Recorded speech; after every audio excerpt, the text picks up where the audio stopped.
今晚睇咩好現正上線，為大家總結一個星期串流平台電影影視相關新聞。想知最新嘅串流平台新聞消息，即刻關注今晚睇咩好嘅 Instagram、Facebook 同埋 Threads， 仲有訂閱呢一個 YouTube Channel。即刻開始今日嘅現正上線。Netflix 科幻劇集《黑鏡》嘅第7季就上線，全季總共有6集。唔知道大家睇完未呢？今季絕對係回勇嘅一季，觀眾、影評界普遍都有正面嘅評價，而爛番茄更加獲得89%嘅新鮮度，觀眾評分亦都高達80%，係7季裏邊排行第2，而第一位就係98%新鮮度嘅第一季，標誌住呢部劇集自2011年喺 Channel 4首播以嚟，並喺第3季被 Netflix 收購之後，終於交出好嘅成績。黑鏡嘅第7季終於回歸咗劇集嘅核心主題，即係科技對社會造成令人不安同埋深刻嘅影響。有網友都話今季就側重於科技同埋科技相關嘅衝突，呢啲都令到一啲長期嘅粉絲都感到滿意。有評論家亦都讚揚呢一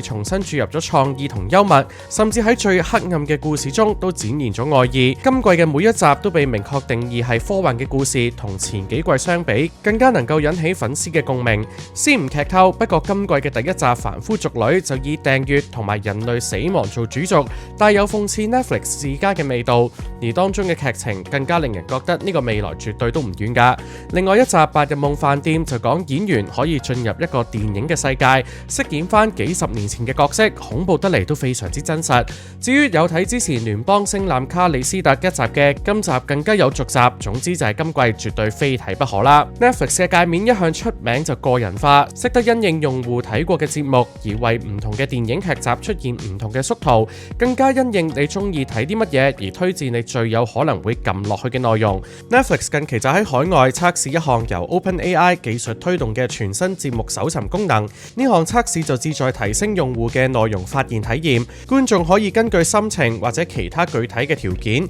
揾出想睇嘅節目。呢項功能就由 ChatGPT 嘅開發者 OpenAI 提供技術嘅支援，目前已經喺澳洲同埋新西蘭向 iOS 設備嘅用戶推出，並計劃喺未來幾個星期甚至係幾個月擴展去到美國。呢項 AI 搜尋引擎目標就係解決用戶喺咁多內容裏邊難以抉擇嘅問題。用戶可以使用更加精確嘅詞語去搜尋節目，好似佢哋當時嘅心情啦。呢樣意味住搜尋唔再僅限於傳統以類型或者演員姓名去搜尋，用戶更加可以描述自己嘅感受或者偏好。AI 就會從 Netflix 嘅片中裏邊推薦相關內容。不過香港用戶相信就未必用到啦。電影界盛事奧斯卡金像獎就宣布將會新增一個最佳特技設計獎嘅獎項，並計劃喺2028年舉行嘅第100屆奧斯卡頒獎典禮上邊首次頒發，表揚2027年上映嘅電影中傑出嘅特技設計。呢個消息對於長期以嚟一直爭取獲得認可嘅特技專業人士嚟講，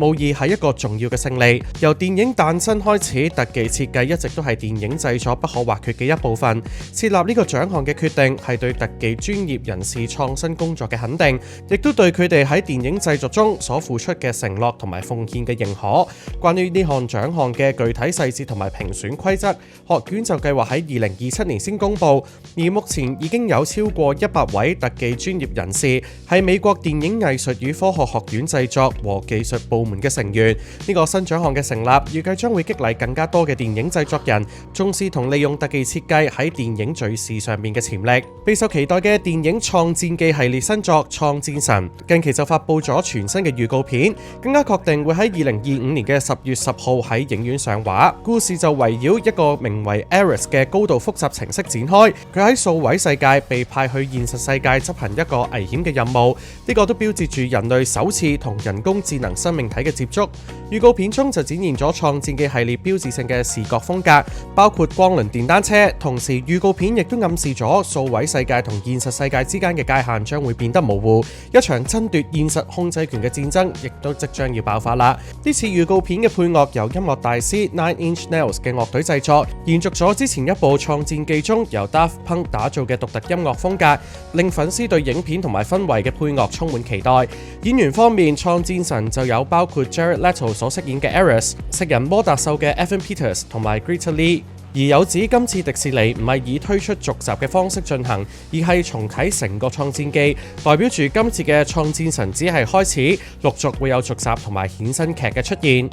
Max 原創醫療劇集 The Pitt 第一季已經完結，而根據華納兄弟探索嘅數據就顯示，劇集首14集嘅平均全球收視人數超過1000萬，其中首集更加係吸引咗1620萬嘅全球觀眾。劇集由1月9號兩集首播以嚟，連續13個禮拜嘅收視人數增長，每一集嘅收視人數都超越前一集。呢個表現對於一部只係喺串流平台播出嘅劇集嚟講係非常罕見。劇集喺爛番茄更加獲得97%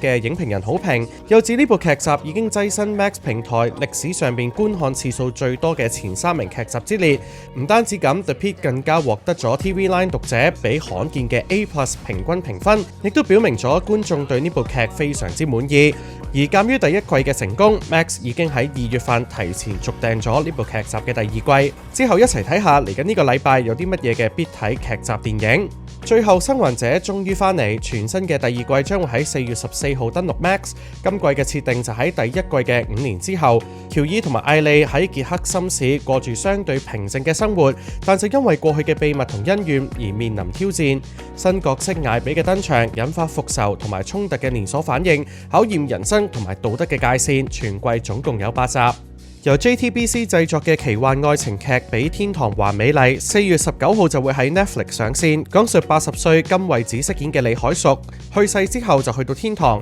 同年輕時期嘅丈夫孫世九飾演嘅高樂進重逢，兩個選擇以唔同嘅年齡重新展開一段跨越生死嘅愛情故事。全劇總共有12集，每個禮拜更新2集。